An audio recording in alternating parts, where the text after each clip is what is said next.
हरे कृष्णा। ओं नमः भगवते वासुदेवाय। ओं नमः भगवते वासुदेवाय। ओं नमः भगवते वासुदेवाय। नारायणं नमस्कृतं नरं चैव नरोत्तमं देवीं सरस्वतीं व्यासं ततो जयमुदीरये। नष्टप्रायेषु अभद्रेषु नित्यं भगवत सेवया भगवते उत्तम श्लोके भक्ति भवति नैष्टिके। कृष्णाय वासुदेवाय देवकी नंदनाय च नन्दगोपकुमाराय गोविन्दाय नमो नमः। हरे कृष्ण।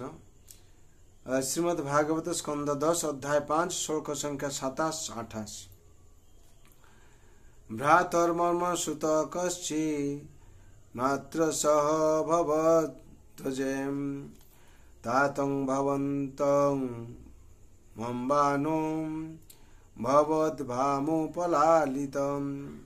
शब्द बोला আছে भ्रात, हे भ्राता, मम आमार सुत पुत्र रोहिणीर गर्भजात बलदेव कश्चित की मात्रा सह तार मा रोहिणी सह भवत ब्रजे তোমার গৃহে তাতম পিতার মতো ভবন্তম তোমাকে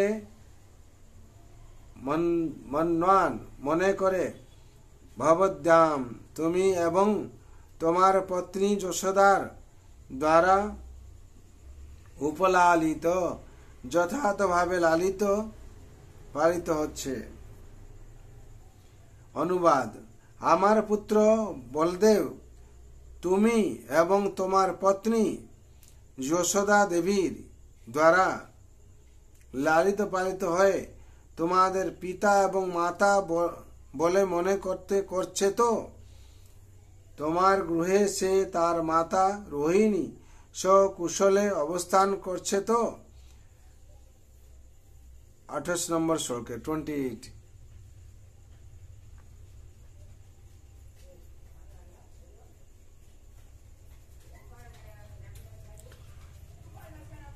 पुंस स्त्रीवर्ग विहित सुहृदयानुभावितं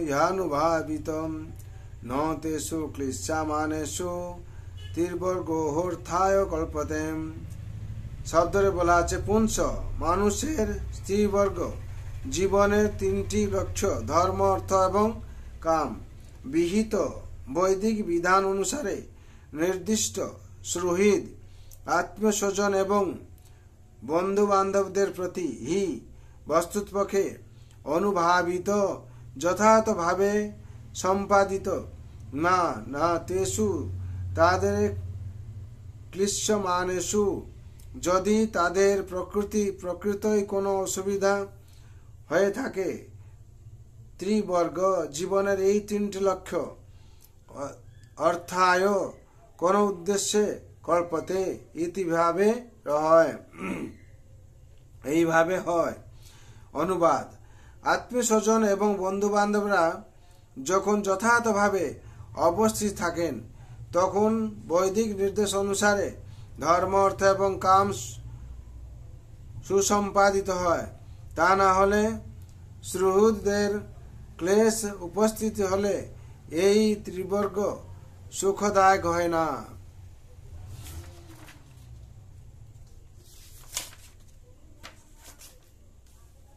তাৎপর্য। বসুদেব পরিতাপ সহকারে নন্দ মহারাজকে বলছেন যে তার স্ত্রী পুত্র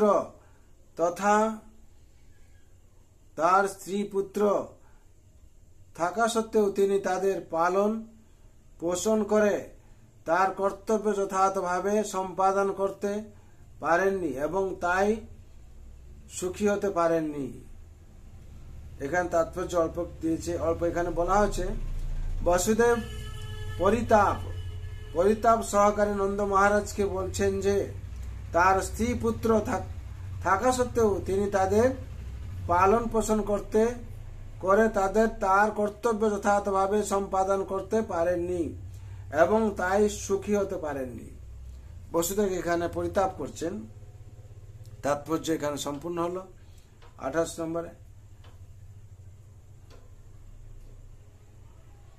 এখানে বসুদেব পরিতাপ করছেন যে তার স্ত্রী পুত্র থাকা সত্ত্বেও তাদের পালন পোষণ করে তার কর্তব্য যথাযথভাবে সম্পাদন করতেও পারেননি এবং তাই সুখী হতে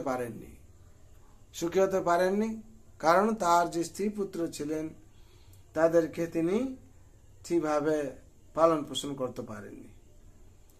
বিশেষ করে ভাগবত থেকে আমরা এই অমৃত কথা শুনতে পারছি, জানতে পারছি, যার জন্য নিত্য ভাগবত সেবা করা উচিত। আমাদের প্রত্যেক দিন ভাগবত পাঠ করা উচিত, শ্রবণ করা এবং কীর্তন করা। যেহেতু শ্রবণ কীর্তনকে মুখ্য বলা হয়েছে, বিশেষ করে আমাদের ভাগবত শ্রবণ করা নিত্যান্ত কর্তব্য। কেন শাস্ত্রে বলা হয়েছে নিত্য ভাগবত সেবায়া। যদি আমরা প্রত্যেক দিনই অন্তত ভাগবতের একটা শ্লোক শ্রবণ করি, তাতে কেউ আমাদের সার্বিক মঙ্গল হবে। আর এই জন্ম মৃত্যু জরা ব্যাধি চক্র থেকে মুক্তি পেয়ে আমরা ভগবত ধামে প্রবেশ করব। তার জন্য সবার মঙ্গল জন্য, শান্তির জন্য আমি ভগবানের আতুল চরণে প্রার্থনা করছি, সবাই যাতে মঙ্গল হয়। সর্বহন্তু সুখিন সর্বে শান্ত নিরাময় সর্বে ভদ্রাণি পশ্যন্তু মা কস্য দুঃখ ভাগ ভবেৎ। হরে কৃষ্ণ কৃষ্ণ কৃষ্ণ হরে হরে, হরে রাম রাম রাম হরে হরে। जय नाम महाप्रभु की जय, जगत गुरु शिल प्रभुपाद की, श्री गुरु महाराज की जय, श्रीमद् भागवत महापुराण की जय, श्रीमद् भगवद्गीता यथार्थ की जय, अनंत कोटि वैष्णव भक्त वृंद की जय, उपस्थित भक्त वृंद की जय।